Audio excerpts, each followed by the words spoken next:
La W presenta Vicky Dávila.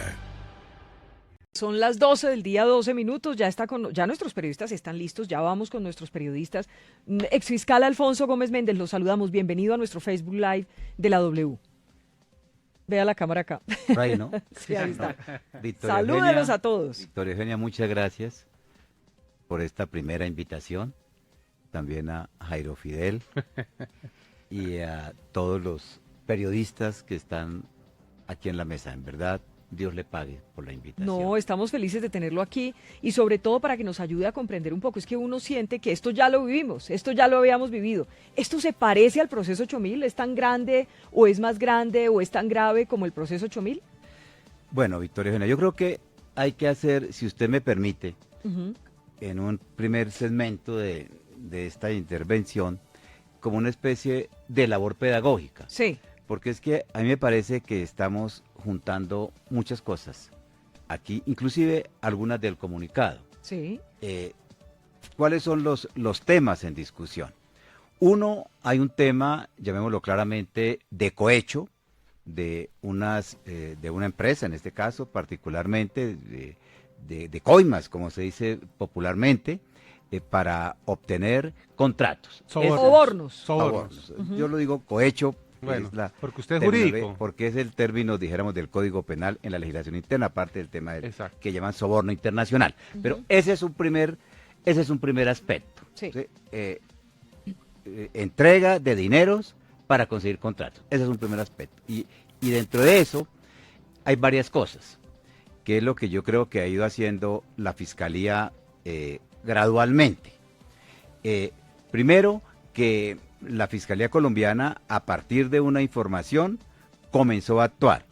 Sí. Y hay que decir también, hechos ocurridos, me estoy refiriendo al caso de la entrega de dineros en el año 2009. Es decir, estamos hablando de hechos ocurridos hace 8 años más o menos, que aparentemente no alcanzaron a estar en el radar de los organismos de investigación en Colombia. Sí. Y entonces a esto llegamos por información de las autoridades brasileras, hasta lo que conocemos ahora, anuncian que el 1 de junio, no sé por qué cogieron esa fecha, que entre otras cosas fue el día de la Segunda Guerra Mundial. Entonces... Usted habla de que se va a a conocer el contenido entonces, que hay allá en Brasil sobre los implicados. Exacto, bueno. Ahí se acaba la confidencialidad. Exactamente. Y bueno, en parte también de algunas declaraciones o un documento que existe del Departamento de Justicia de los Estados Unidos. Dentro de ese aspecto que llamamos del cohecho, sobornos, como ustedes los quieran llamar, ahí hay grados. Hay personas que están en la posición de imputados, es decir, para quienes hay audiencia de imputación. Para los oyentes, la audiencia de imputación ya es pues el momento procesal en que la Fiscalía dice esta persona puede o debe ir a la cárcel. O sea, y Responsabilidad ya hay penal. detenidos. Y ya hay detenidos. Sí. Segundo, hay personas que han sido llamadas a entrevista, que más o menos es una especie de testimonio. Sí. Testimonio que no implica acusación. Una responsabilidad penal. No está vinculado en el proceso. No está vinculado al proceso. Tercero, hay personas que han sido llamadas a interrogatorio, que es lo que antes se llamaba la versión libre. O la indagatoria. O la indagatoria, Sí. pero que impliquen una imputación formal. Entonces, yo quisiera llamar la atención sobre el hecho de que no podemos colocar... O sea, no todos son culpables. Exacto, no Bien. coloquemos a todos en el mismo bolso, llamémoslo así. Segundo, dejemos en esta primera parte que la Fiscalía pues haga su oficio. A veces el ciudadano quisiera que las cosas fueran más rápido, pero es que a veces la celeridad va en contravía de la eficacia y del respeto al debido proceso. Pero de Yo todas creo maneras, doctor Gómez Méndez, hay que darle crédito a la Fiscalía, Por al eso. doctor Néstor Esta Humberto vez en se ha este movido momento, rápido. porque es que imagínense, o sea, esto se conoció en diciembre No, Y en 2 meses, por eso. y ya hay personas que han aceptado incluso cargos. No, y por que ejemplo, están- el, y que el- están en el do- proceso Gabriel de- García, y está en claro. negociación el señor Otto Bula. Y entiendo que hay mucho ruiseñor cantando. Ujú. Entonces, pero con esto lo que quiero significar es que, claro, la Fiscalía está haciendo su oficio, pero no la presionemos. No la presionemos más allá Exacto. de lo que debe hacer, cumplir los términos. que se tome sus tiempos. Que se tome sus tiempos, porque a veces esa celeridad va en contra de la eficacia. Bueno, segundo, No, tercero. tercero. Ya vamos en tercero. Son Exacto. 10 nomás. No, es como esta Primera esta parte. esta Abrebocas, el primera parte. abrebocas, sí. Porque en el comunicado de la Fiscalía dice se va a recibir o va a haber diligencias sobre determinadas personas. Ahí esa diligencia puede ser un Eso. testigo, puede ser llamado a un interrogatorio, puede ser una imputación. ¿Es abierta la puerta? Eso todavía no lo sabemos. Ahora, el otro bloque Ujú. es el de la financiación de las campañas. Entonces, lo que estamos viendo hasta ahora, lo que hemos descrito hasta ahora, es la parte que podríamos llamar delincuencial, o sea, que tiene una connotación de delito Penal. penal, una connotación penal. Naturalmente, no hay condenados todavía. En este momento no ha sido, aparentemente todos están amparados por la presunción de inocencia. El otro bloque es lo que tiene que ver con la financiación, que en principio, per se, no es delito. Dijimos, la financiación, ¿qué llamo por financiación ilegal?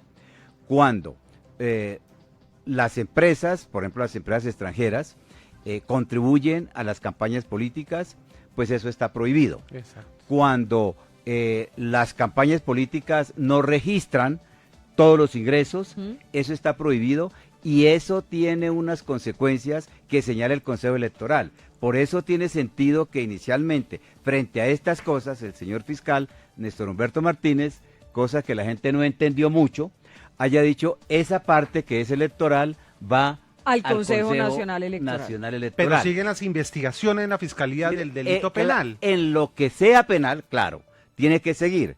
Ahora, en una financiación que llamamos ilegal con consecuencias electorales, puede haber otras cosas. Puede haber falsedad, por ejemplo, puede haber fraude procesal, Enriquecimiento ilícito. enriquecimiento ilícito, y en ese caso tiene que hacerse la investigación. Y ahora le contesto la pregunta. De si esto se le parece al proceso 8000, usted que estuvo Entonces, manejando varios de esas Entonces investigaciones. aquí también otra aclaración. Pero no me vaya a echar 3 puntos de esto así largos porque nos fregamos. No, pero es que, a ver, Usted estuvo en la segunda parte del 8000. entiendo que a mí me invitan, es para que explique esto. Sí, Por sí. esto, Victoria Eugenia, porque, empezando por ahí, para la gente, ¿qué es el proceso 8000?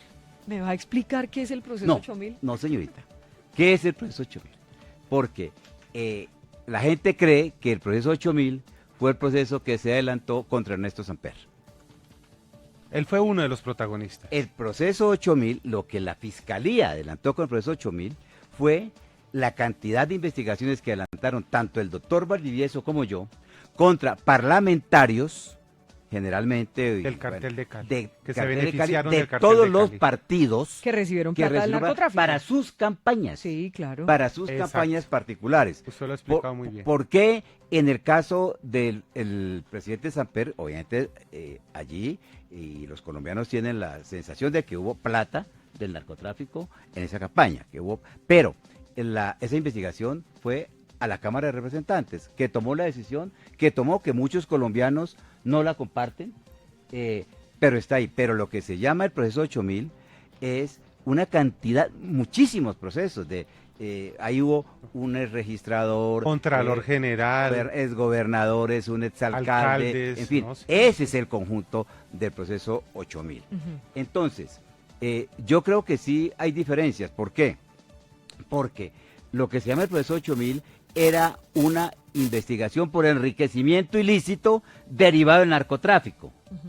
Porque en un decreto que yo ayudé a redactar siendo procurador durante el gobierno de Barco, que se estableció el enriquecimiento ilícito derivado del narcotráfico. Entonces, en la medida en que alguien recibía plata de los narcotraficantes a sabiendas, eso era delito. En el caso de la simple financiación de campañas, tiene, como lo acabo de explicar, otra connotación.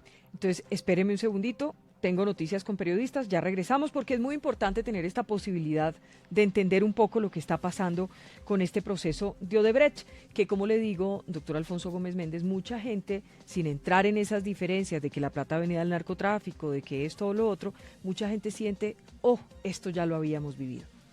Sí, porque cree que eso es lo mismo y probablemente no es exactamente igual. De pronto es peor. Vamos a ver cómo Espéreme un terminan las segundito. investigaciones. Luz Helena. Vicky, con la intervención ante la Sala de Casación Penal de la Corte Suprema de Justicia, hoy por parte de los abogados del exgobernador de Antioquia, Luis Alfredo Ramos, empieza el conteo regresivo para saber si esta Corte absuelve al exgobernador, quien es investigado por presuntos vínculos con grupos paramilitares.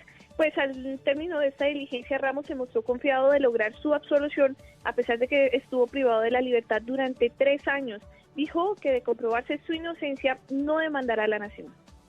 De ser absuelto, jamás interpondré una acción económica contra el Estado colombiano. Soy víctima de falsos testigos, así lo ha dicho la Fiscalía General de la Nación, y yo denuncié a todos esos falsos testigos que ya van siendo unos condenados, otros están en etapa de juicio y otros imputados. O sea que ahí queda la mendacidad, ahí queda la mentira visible de quienes trataron de hacerme ese gran daño. Me hicieron un gran daño porque me separaron de mi familia 3 años y medio, pero no podrán vencerme porque en este juicio ha quedado completamente claro mi inocencia. Todo se definirá en menos de un mes, Vicky, por lo cual él dijo que fueron presiones políticas lo que las enviaron o lo que le enviaron a la cárcel durante más de 3 años. Vamos a estar muy atentos, Luz Helena. Y por el otro lado, la Procuraduría también se mueve en el tema de Odebrecht. Sí, señora, lo dijo el Procurador General Fernando Carrillo, quien dijo que citará a declaraciones a la exministra Gina Parodi. Recordemos que ella está siendo investigada por el ente de control por la denuncia que se presentó sobre su eventual interés en la celebración del otro sí el contrato de la Ruta del Sol 2 vía Ocaña Gamarra. Pues el ente de control la citó para mañana miércoles solamente para una declaración. Lo que dice el procurador es que no podemos llegar a condenarla cuando apenas está pidiendo su declaración para poder recoger todas las pruebas y adelantar con la investigación. Nosotros recibimos, ustedes ya lo saben, la declaración de la doctora Cecilia Álvarez y seguramente vamos a convocar a la doctora Gina Parodi también con el ánimo simplemente de comenzar a esclarecer todos los hechos que han rodeado lo que ustedes conocen. Obviamente se trata de indagaciones preliminares, yo quiero destacar eso, aquí no se trata de condenas anticipadas, sino simplemente de declaraciones que nos permiten acopiar las pruebas y tomar decisiones de fondo. Dice el procurador que todas las pruebas ya se están recogiendo para poder adelantar un proceso similar al que está adelantando con estas 2 exministras, pero con el tema de Odebrecht. ¿Quería decir algo sobre eso, doctor Alfonso Sí, Gómez? en el caso de las 12 ministras, porque... Del otro sí, Gamarra Ocaña, Sí. Ocaña Gamarra. Claro, porque también dentro del mismo comunicado, Ujú. cuando se dice, se inició una investigación preliminar contra ellas. Sí. Entonces, lamentablemente, pues nosotros no tenemos pues, esa cultura judicial para saber distinguir una cosa de otra. ¿Por qué la investigación preliminar? Porque hay una denuncia contra ellas, que creo que fue la que hizo el Centro Democrático. el Centro Democrático. Entonces, el fiscal no podía dictar un auto inhibitorio. En ningún caso en que se presente una denuncia por disparatada que sea, el juez o en este caso el fiscal que reciba la denuncia no tiene salida distinta a eso, una investigación Es lo que le toca preliminar. hacer. ¿Qué es lo que le toca hacer? Pero eso no implica Vinculación. ni responsabilidad. ni responsabilidad, ni aceptación por anticipado que lo que la denuncia es cierta. A no Lo ser que pasa es- aparezcan otras pruebas. Claro, claro, lo que no puede hacer ningún fiscal es frente a una denuncia de cualquier persona. Archivada. Pero venga, doctor Alfonso Gómez, sobre eso es como si yo le voy a poner un ejemplo Sí. trágico. Entonces, alguien me denuncia a mí que yo maté a alguien y me tienen que abrir preliminar, no. Pues depende. Tiene que ser que haya algún indicio. Pues depende del tipo, claro, hay Una verificación mínima. mínima. Obviamente, si una persona, qué sé yo, si una señora va a donde un fiscal a denunciar a su marido por infiel, pues obviamente no le pueden abrir preliminar porque el hecho no es delito. No, Es en pecado. ese caso sí. Exacto. Pero si yo a mí me da la loquera hoy salgo de aquí, me voy a la fiscalía y lo denuncio a usted por narcotráfico. no le tienen que abrir preliminar. Pues, Si ven que yo llevo alguna cosa que puede ser que tenga que ser investigada, claro, si hay... lo mínimo, pues, los mínimos indicios. Claro, pero no... mire, preliminares inicia uno miles. Sí, sí, sí. Le digo así, Sí, claro. en los cuadros de Día la a día. fiscalía, por mil, y los jueces antes, y los jueces de instrucción. Con esto no quiero emitir ningún juicio de valor per se, o sea, sino simplemente hacer esa precisión. ¿Usted cree que los conservadores se van a salir del gobierno Santos? ¿Sí o no? Pues dudaría, yo creo que Más que no. ¿Pero duda porque los conoce o no, qué? no, pues y los conoce la doctora Marta Lucía porque algunos de ellos la apoyaron en su campaña Claro. presidencial. Lucas. Algunos de esos parlamentarios de la mermelada Sí. la apoyaron a ella, de manera que no, ella sabe que eso Y no son es solo así. los conservadores, la verdad es que a los liberales también les gusta No, mucho lo que la pasa es que- mermelada, no, es a que la U, a sí, todo les mire, gusta. Mire, yo he Mire, sostenido todas mis columnas. terminó la doctora Clara López de ministra En y to- eran dizque la En oposición. todas mis columnas he dicho que este país tiene un régimen sobredimensionado en materia presidencial. Aquí toda la agenda política pasa por el presidente. Aquí no hay una división real de poderes. Aquí se privatizó el Estado a través del clientelismo. Sí. Entonces, el clientelismo es el gran privatizador. Entonces, para que haya una división real de poderes, se necesita, la gran reforma que haría en materia política sería cerrar la cocina de Palacio. Bueno, espéreme, Lucas, ¿qué dicen los conservadores? Pues Vicky, el presidente de este partido, Hernán Andrade, aseguró desde el Congreso de la República que si el próximo 22 de marzo la Dirección Nacional de la Colectividad toma la decisión de apartarse de la coalición del gobierno del presidente Santos por cuenta, entre otros temas, del escándalo de Odebrecht, los ministros que representen al partido deberán abandonar el gabinete presidencial. No, se pronunció todo el directorio y si se sienten conservadores les corresponderá renunciar, pero eso es una decisión que se tomará el 22 al filo de las 10 de la mañana. Vale la pena recordar, Vicky, que hoy hay 3 ministros de extracción conservadora en el gobierno del presidente Santos: el ministro de Hacienda, Mauricio Cárdenas, el ministro de Minas, Germán Arce, y el nuevo ministro de Justicia, Enrique Gil Botero. Gracias, Lucas. 12 del día, 29 minutos. Permítame un segundito, doctor Alfonso Gómez Méndez, porque a pesar de las cifras que hablan del aumento de los cultivos ilícitos en Colombia, más de 150.000 hectáreas de cultivos ilícitos en el país, y el aumento otra vez a la posición número 1 de producción de cocaína, Paula, el Ministerio de Salud reitera que no está de acuerdo con el tema de las aspersiones aéreas con glifosato. Sí, Vicky, pues el ministro de Salud, Alejandro Gaviria, se pronunció ante la política antidroga. Aseguró que el aumento de los cultivos ilícitos de coca no tiene relación alguna con la suspensión de la aspersión aérea y reitera que el gobierno mantiene su posición de suspender la aspersión aérea con glifosato. Esto fue lo que dijo. Yo lo que puedo es ratificar que la decisión o la recomendación que hizo el ministerio en su momento con base en argumentos de salud pública sigue estando vigente. En ningún momento hemos pensado que vamos a retirar esa recomendación o hacer una recomendación en sentido contrario. Óigame, Oriana, a propósito, ¿cómo va la reunión de alto nivel con William Bromfield? Pues Vicky debe estar terminando, estaba programada entre 8:30 y 12 del día. Hasta ¿Quiénes estaban? El ministro de Defensa. El ministro de Defensa, toda la cúpula militar y de policía, incluido por supuesto el general José Ángel Mendoza, que es el director de la policía antinarcóticos. ¿Y allá le van a volver a decir o le dijeron otra vez glifosato no? Exactamente, el ministro de Defensa antes de la reunión dijo: el tema del glifosato aéreo, la aspersión aérea, no está contemplada a pesar de que pueda ser una de las peticiones de Estados Unidos. Eso ya no está contemplado en Colombia. Y pues en esta reunión también estaban el embajador Kevin Whitaker y 15 delegados más de Estados Unidos. Lo que está haciendo el Ministerio de Defensa con la cúpula militar y de policía, o lo que hizo durante la reunión, fue defender esa política o esa estrategia en la lucha contra las drogas que se planteó para este año, que tiene que ver con erradicación y sustitución de cultivos ilícitos, que tiene que ver con interdicción. Mucho, ¿no? No ha funcionado nada. Es la que se empieza, además, este año con la sustitución de cultivos ilícitos, porque antes hablaba más de erradicación, ahora le quieren apostar un poco más a la sustitución. Vamos a ver cómo nos va. Son 100.000 hectáreas la meta a erradicar y pues van un poco más de 5.000 en estos 3 primeros meses.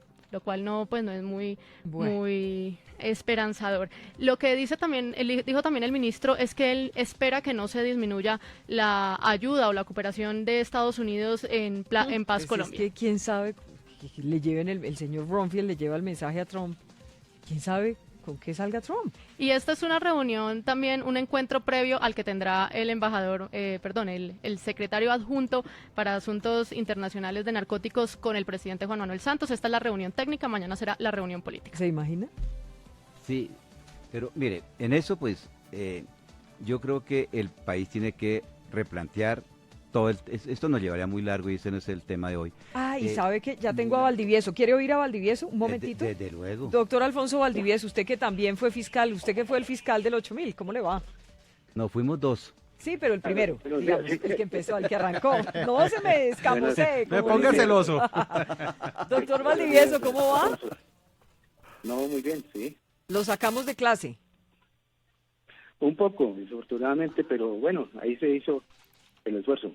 Bueno, no, muy rápidamente quería preguntarle, ¿usted siente que esto de Odebrecht es igual al proceso 8000? ¿Tiene muchas similitudes? ¿Cómo lo ve?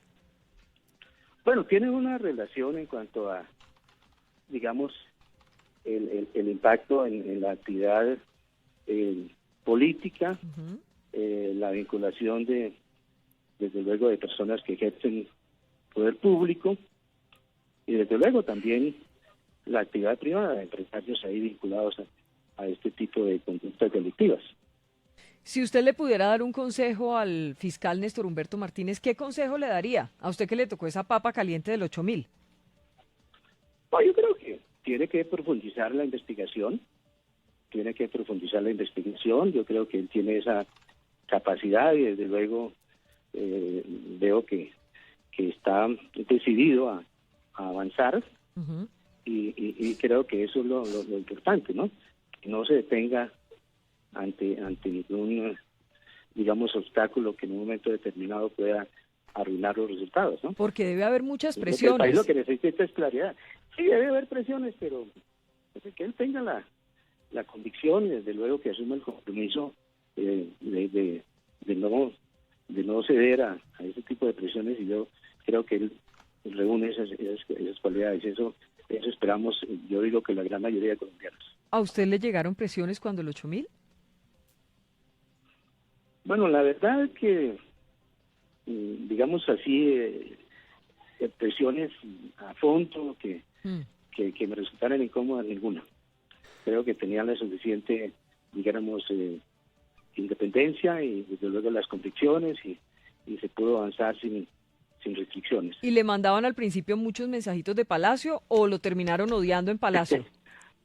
Bueno, yo creo que ellos no quedaron agradecidos, pero desde luego también sabían que se estaba cumpliendo el deber, y es que eso pues avanza y evoluciona por una línea que donde el fiscal no puede ponerse con contemplaciones ni más faltaba que fuera a consultar decisiones con el gobierno. Y desde luego, cosa distinta era mantener una información, una relación, digamos, como se sabe que debe existir en cuanto a la digamos, colaboración armónica de ramas del poder, pero nada de acceder a ningún tipo de insinuaciones. Pero ¿qué tan difícil o fácil es para un fiscal general meterse en investigaciones por financiación de campañas políticas y en el caso suyo, y ahora lo que se está viendo, en campañas presidenciales? No, yo creo que es desde luego algo que no debería tener ningún inconveniente, ninguna restricción, ninguna limitación. Me parece que es propio de lo que el país viene viviendo hace muchos años, y es que la corrupción ha venido creciendo, ha venido avanzando, y por lo tanto un fiscal no puede detenerse, y una manera de evidenciar la corrupción es que se interfiera el ejercicio de la política, se interfiera el funcionamiento de la democracia, y eso es lo que está en juego. Y yo creo que por último me gustaría preguntarle en ese sentido que no le vaya a dar a Néstor Humberto Martínez después por meterse a la política, ¿ok? Lo digo porque a usted después le dio. ¿Usted renunció? No, yo estuve en la política antes de ser fiscal. y desde luego también continuar en la política. Yo lo he dicho con toda claridad, lo puedo repetir ahora, no tengo inconveniente, yo tomé dos decisiones. La primera decisión de presentar mi renuncia y retirarme de la Fiscalía me parece que fue una decisión acertada. La segunda decisión, que fue lanzar una expectativa de candidatura a la presidencia, que desde luego nunca llegó a ser ni siquiera precandidatura, fue una equivocación. Eso lo he dicho con toda claridad, eso fue una equivocación. A mí no se me quería oír en condición de una persona que pudiera aspirar a la presidencia de la República, estar en el abanico y estar en el tarjetón y ir a elecciones como el doctor Alfonso Gómez Méndez. No, yo no fui, ni siquiera, no llegué a ese punto, pero eso fue un error y lo reconozco, lo he reconocido siempre. Sí, quiero hacer una aclaración, Alfonso, con todo el respeto. Con todo el respeto y el aprecio que le tengo al Alfonso. No, es que yo lo digo con respeto también. O sea, yo salí de la Fiscalía en el año 2001. Me presenté como precandidato 8 o 9 años después de haber dejado la Fiscalía. O sea, no lo hice inmediatamente. Y al igual que tú, Alfonso, y además, yo también he hecho política antes. Pero es más, hoy les voy a contar aquí a los oyentes una infidencia. Recién salido de la Fiscalía, Horacio Serpa me ofreció ser su fórmula vicepresidencial. Eso sí es nuevo. Y yo no le acepté a Horacio Serpa precisamente con este argumento. Con el argumento de que yo acababa de salir de la Fiscalía. Y solo vine a presentarme en el 2009 con no muy buena fortuna, por cierto. Por eso le digo, Alfonso, yo considero que esa decisión mía fue un error, ese aspecto de la decisión, pero la decisión de retirarme era aceptar a un presidente que desde luego fue absuelto en las condiciones que fue absuelto Samper. Me parecía que no le permitía, digamos, un desempeño que le sirviera a la Fiscalía, y por eso renuncié, y creo que fue, repito, en ese aspecto acertada la decisión. Pues doctor Valdivieso, lo dejamos en clase, un abrazo. Bueno, que esté muy bien, hasta luego. Gracias. Saludos, Alfonso.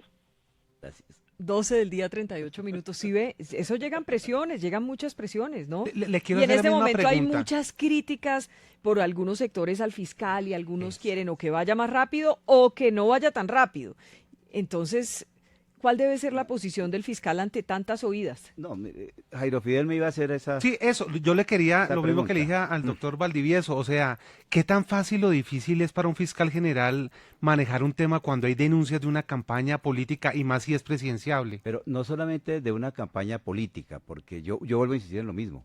El profesor Chomil estaba... De todo el mundo, congresistas. Congresistas, Alcaldes, gobernadores. ¿Cuánta gente fue? Pero es diferente a la presión de ese sector a una presidencial. Ahora, yo coincido con Alfonso Valdivieso, en el sentido de que, pues sí, un fiscal pues tiene que hablar con el presidente en algunas cosas. Es más, la Constitución dice que el fiscal le tiene que informar al presidente sobre puestos que tengan incidencia sobre orden público. Ahora, yo respondo por mi caso. Yo no recibí presiones porque yo creo que el mico sabe en qué palo trepa. Ah, bueno, eso es muy importante. Óigame, doctor Alfonso Gómez Méndez, ayer el fiscal general dijo que en las dos campañas que hay evidencia de que entraron dineros, que Odebrecht asumió deudas de las dos campañas, que hay evidencias. ¿Esto en qué condiciones deja a Juan Manuel Santos y a Óscar Iván Zuluaga?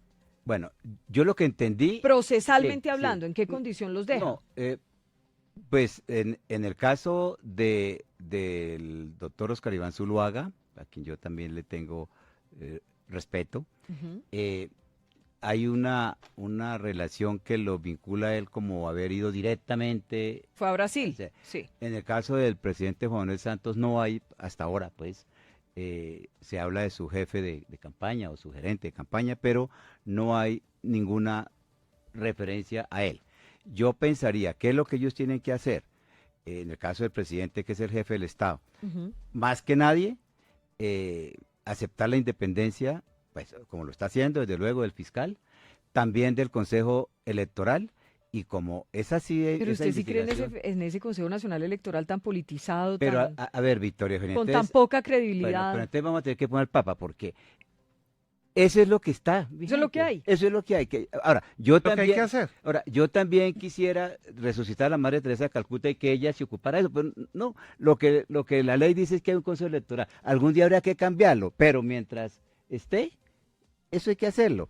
En el caso de Ernesto Samper, no era el Consejo Electoral, sino el Consejo de Estado, que fue la sección quinta del Consejo de Estado, recuerdo, ponencia del doctor Mario Elario Méndez, la que dijo que no se han volado los topes. Entonces, lo que hay es que esperar eso y yo creo que tener un cierto grado de confianza en las instituciones o las cambiamos, pero no hay otra manera, Victoria Eugenia, no hay otra manera que eso se lo pasemos al arzobispo de Cali o no sé. No. Entonces, Sí, No, y por mucho favor. menos al arzobispo de Cali, no se metan en eso. Permítame un segundito, No, pero Rafael, sí. ¿qué está pasando? Rafael, ¿qué pasa a esta hora en el mundo? Pues en el mundo hay una cierta preocupación con Corea del Norte, que hoy dijo que los misiles que lanzó ayer, los 4 misiles, tenían como objetivo probar si podían llegar hasta las instalaciones estadounidenses en Japón, lo cual ha preocupado a lo suyo y por tanto Estados Unidos y Corea del Sur han colocado ya baterías de misiles antimisiles desplegadas. Es un polémico sistema porque China ya ha pedido claramente a Estados Unidos que lo retire, porque eso pone en duda su integridad y eso le obligará a realizar también despliegue de misiles en la frontera. Y también en Rusia, que ha dicho que esto altera la situación. En este marco de cosas, en Siria, por ejemplo, hoy hemos sabido que ayer por la noche comenzó una tregua que lanzó Rusia, durará hasta el próximo día 20 y se está cumpliendo. En Europa la preocupación está sobre el futuro, de cómo se articula la vieja Unión Europea, que tiene solamente unos pocos años, pero parece que se ha quedado excesivamente caduca. Ayer hubo reunión y hoy también entre los 4 dirigentes de los 4 países más poblados de Europa, es decir, Alemania, Francia, Italia y España. ¿Y por qué fueron invitados Italia y España? Cuando hay una línea clarísima de relación del eje franco-alemán, entre Berlín y París. Pues porque sin España ni Italia, los países del sur de Europa no tienen ninguna posibilidad de organizar un bloque para romper el dictado alemán de austeridad. Así que fueron invitados y esperemos que nos fueran invitados de piedra. Y a todo esto, ¿qué es lo que se decidió? Pues una Europa de distintas velocidades, que es una especie de amenaza formulada contra los países del este que temen quedarse en la segunda o a lo peor en la tercera división.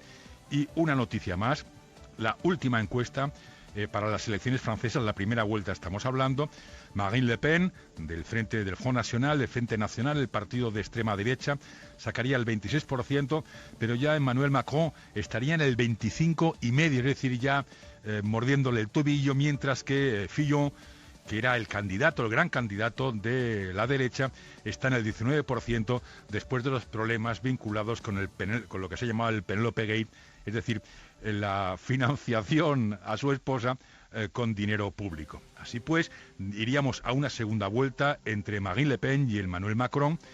El voto de Fillon estaría dividido, pero da la impresión de que la izquierda en general iría a favor de Emmanuel Macron, con lo cual se colocaría un muro frente a la posibilidad de que Marine Le Pen fuera la próxima presidenta de Francia. Son las 12 del día, 44 minutos. Jairo, bueno, entonces varias precisiones. El $1.000.000 de Sancho, del cual habló ayer el fiscal general Néstor Humberto Martínez, ¿es el mismo millón de Otto Bula que dice haberle entregado a Andrés Giraldo y que iba supuestamente a manos de Roberto Prieto, o no? No, son temas totalmente diferentes, estuvimos haciendo la verificación. Una cosa es lo que dice el excongresista Otto Bula, de haber entregado ese $1.000.000 en el maletín al señor Prieto, que eso es lo que está investigando la fiscalía. Señor Giraldo. Al señor Giraldo. Sí, pues que supuestamente era llegó para el finalmente señor, a Prieto, supuestamente. El otro capítulo lo reveló ayer el fiscal y es cuando dice: se ha podido verificar que Odebrecht celebró un contrato en febrero del 2014 con la sociedad panameña Paddington. Ahí dice, vinculada a la empresa colombiana Sancho. Y ahí es donde habla de la suma, por la suma de $1 millón para llevar a cabo una encuesta de opinión en las principales ciudades del país. Esta contribución, dice el fiscal, habría sido efectuada según los directivos de Odebrecht con el fin de lograr una aproximación con el gobierno del presidente Santos. Oiga, Esto pero es Sancho otro capítulo. ya dijo que sí tuvo un contrato con la empresa en cuestión. Pues eso es lo que está verificando Yo haría ahora la fiscalía. dos reflexiones sobre eso. Sí. Una, yo creo que ese contrato se debe saber. Pero ¿y por qué Roberto Prieto lo niega? Yo creo que ese Entonces el contrato debe existir y debe eso tiene que existir. Él aparecer. dice más. que no, que Odebrecht nunca pagó ninguna encuesta a favor de Es más, Santos. yo pensaría que hoy la opinión pública Ujú. debería conocer ese contrato. 2, como según esa declaración, aquí siempre hay que utilizar el condicional y en eso el fiscal ha sido Sí, habría... Muy prudente. habría, podría, Todo el entendería, etcétera, condicionamiento. ¿no? Si habla de una aproximación al gobierno, supuestamente para que le pagaran una deuda o qué sé yo, uno de esos problemas en contratación de $100 millones, Sí. habría que verificar si eso pasó o no pasó. Ujú. Es decir, si Pero es que la realmente- empresa Sancho ya dijo que ellos sí tuvieron un contrato. No, es que está bien. Lo dicho, si el contrato existió, ese contrato debe conocerse y el objeto de ese contrato. Una ¿Por cosa. qué Y habría dos, de no conocerlo Roberto Prieto, que era el gerente de la campaña? O sea, $1 millón contratado con una agencia de publicidad, la Ahora, paga yo no sé supuestamente si- uno de Odebrecht. a mí lo que me parece que yo digo, que se conozca el contrato, que se conozca. Mire, ¿cómo interpreta usted esto, doctor Gómez Méndez? Porque el fiscal también dice en eso, cuando habla de la aproximación con el gobierno del presidente Santos, lo va a leer textual, en orden a viabilizar el reconocimiento y pago directo de las reclamaciones existentes para aquella época con ocasión del proyecto Ruta del Sol. Mire, aparece, A ver, Odebrecht dos. Ruta del Sol. Y una más, que ascendían a una cifra cercana a los $100 millones por circunstancias que los funcionarios brasileros estimaban no eran imputables a su compañía. Eso es lo que trata de explicar ahorita. Los empresarios o los contratistas siempre suelen ser lambones con los gobiernos y con los candidatos. Hagámonos a un lado el O sea, tema yo de le doy esa Odebrecht. plata y me aproximo para Hagamos Ruta del Sol. Todos los quienes dan plata a una campaña, casi siempre, lo hacen pensando eso, aproximarse al ¿Y cómo sacan la plata después? A ¿En ver, contratos? A ver. Pero si uno a- se aproxima un al momentico, candidato, un ¿debe momentico. saber o no? Depende. $1 millón Un y momentico. depende. No, pero un momentico, Vicky, déjame No, explicar, digo yo. Déjame explicar si la paciencia nos ayuda, mire. Lo que yo estaba diciendo es lo siguiente. Siempre quienes dan plata a la campaña, ellos buscan eso. De hecho, ¿por qué empresarios dan plata a todas las campañas? Cojan las campañas de izquierda. Y esto no lo digo con ánimo peyorativo, pero por ejemplo, cuando aquí se trataba de facilitar la reincorporación del M-19 a la vida civil, Antonio Navarro llegó a Barranquilla en el avión de Julio Mario Santo Domingo y de hecho uno de los directivos de Santo Domingo estuvo en la lista del M-19. Entonces, eso es un tema, esa expresión que utiliza, aproximarse. Otro es si esa llamada, entre comillas, aproximación se reflejó en un favor, porque esos son los otros $2. O sea, si se demuestra que eso que ellos llaman aproximación de parte de ellos para que les pagaran esa plata, eso se dio, eso sería otra cosa. Por eso hablo de la necesidad de esclarecer las dos cosas. Es Que se finalmente conozca el encontrar contrato. los vínculos entre los sobornos Exacto. y O si nos quedamos en la simple financiación ilegal. en la cosa del Consejo Nacional Exactamente. Electoral. Óigame, Jairo, y otra duda que yo tenía es por qué Otto Bula ayer anunciaron que sería llamado a juicio. En cambio, Gabriel García ya está como testigo de cargo, ya negoció con la Fiscalía. Es que recordemos, Vicky, Gabriel García entra a la fiscalía y acepta cargos. Ujú. Cuando la fiscalía le muestra todas las evidencias, es lo que él dice, bueno, vamos a negociar, yo acepto cargos, quiero unos beneficios y me convierto en testigo. Eso fue. En el caso del señor Otto Bula, él no ha aceptado cargos. Él lo que sí le ha dicho a la fiscalía desde el inicio es, yo estoy dispuesto a colaborar, voy a ayudarle y están mirando un principio de oportunidad. O sea, quiere aproximarse a la fiscalía, para utilizar la expresión de moda. Exactamente, pero él sí ha colaborado, ha entregado información muy valiosa que incluso le ha servido a la fiscalía para avanzar en Bueno, todo este y ustedes proceso vieron todo y eso está que buscando el salió. principio de oportunidad Todo eso que con la salió fiscalía. que había ya de Otto Bula y que estaba engavetado, ¿no? Sí, eso ya se ha hablado. Claro. Eso ya se ha hablado. Pero usted que conoce bien a la gente que está en el mundo delincuencial, doctor Alfonso Gómez Méndez. Por mi condición de fiscal. Claro, quiero decir. por haber Y sido procurador fiscal general. Por ser amigo. Usted sabe que los que saben son los Ah, claro, delincuentes. Claro, en ese tipo. No, por eso. O sea, siempre- descalificarlo porque No, tenga una Victoria, vida delincuencial no, es lo correcto. No, ni yo lo estoy haciendo. No, lo digo porque mucha Está gente de diciendo- repente... no, eso no puede ser, ¿no? Y, No, yo, no, no. y lo, Jairo Fidel, ¿cuántas veces me escuchó esto como fiscal? En el sentido de que uno no puede descalificar un testigo por el hecho de ser delincuente. Lo que pasa Ni descartar es que, de tajo de una lo vez. que pasa es que sí hay una norma general de interpretación Ujú. del testimonio, que es la credibilidad del testigo. Es decir, Exacto. per se, el hecho de tener antecedentes o de ser mala persona, no quiere decir que no diga la verdad. Así como hay ángeles que dicen mentiras. Claro. No, además si va a equivocaciones, pues pierde todos los beneficios que está negociando Por con la eso fiscalía. es lo importante de analizar, por eso es importante la crítica testimonial. Condiciones del testigo, viabilidad del testigo, seriedad del testigo. Todo eso es lo que tiene que hacer un fiscal frente a un testimonio. Valorarlo. Valorarlo. Y a su pregunta, Vicky, exactamente eso es lo que está sucediendo con el señor Otóbula. Él no acepta cargos, la fiscalía debe seguir con su proceso y ya lo llama a juicio, lo acusa por las imputaciones que le está haciendo inicialmente. Y eso tendrá que resolverlo un juez. Y paralelamente, Claro. él sigue negociando y sigue manifestándole a la fiscalía: aquí estoy, yo ya le he entregado información muy valiosa y estoy dispuesto a seguir colaborando, buscando ese principio de oportunidad para que se sigan avanzando las investigaciones en el capítulo de él, en el capítulo de Bula, en todo este escándalo Odebrecht. Doctor Alfonso Gómez Méndez, como si uno pudiera decir unos tipsitos para todos los que nos están escuchando para entender un poco todo este proceso, para conservar la calma, ¿qué podríamos decir? Ya vamos terminando. No, resumiría. Uno, estamos frente a hechos evidentemente graves que nadie puede minimizar, ¿no? Dos, esto es una repetición de la financiación de todas las campañas por parte de personas que tengan intereses en los gobiernos, y generalmente empresarios y contratistas tienen interés en los gobiernos. Tres, hay que admitir que la fiscalía está haciendo su trabajo. Hay que darle un compás de espera al fiscal general y a la fiscalía en general para que haga su trabajo. Cuatro, no generalizar.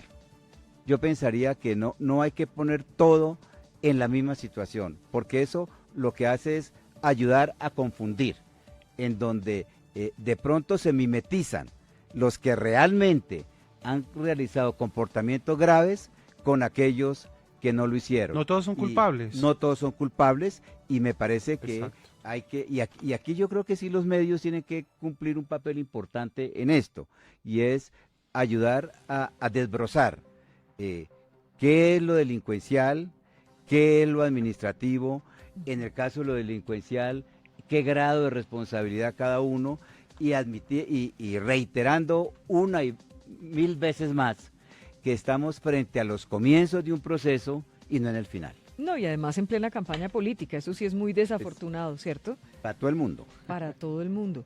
Dicen que hay espaldas grandes, ¿creen eso? Pues, no sé, las de Atila tal vez. A usted no le toca. Pero usted conoció varias, Que dice que ahora todos son muy espaldones. Las de Atila, ¿no? Eso siempre, o el cuento de la persecución política, también eso siempre recordar en la fiscalía, sobre todo cuando había polido, no, es la persecución política, que entre otras cosas es otra de las malas características de algún sector de la clase política en Colombia, es que para ellos se debe perseguir al corrupto, no por corrupto, sino por competidor o por enemigo político. Virgen Santísima.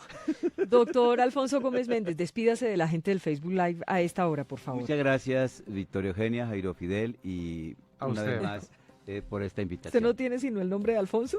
Pues sí, ahí está la Sí. Último en Chaparral. Sí. Sí, él dijo. Por eso es que nos mantiene fregados. Yo una vez le dije con cariño, le dije, voy a ir a buscar ese certificado porque usted debe tener otro nombre. Me dijo, bien pueda porque es solo Alfonso. Doctor Alfonso Gómez Méndez, Muy gracias amable. por ayudarnos a entender Muchas un poco gracias. todo este proceso. Muchas gracias. A ustedes mil gracias por acompañarnos en nuestro Facebook Live y ya regresamos. Recuerden que en la W vamos hasta las 3 de la tarde, ya venimos con todas las noticias, con oyentes, con historias y por supuesto con mucho entretenimiento.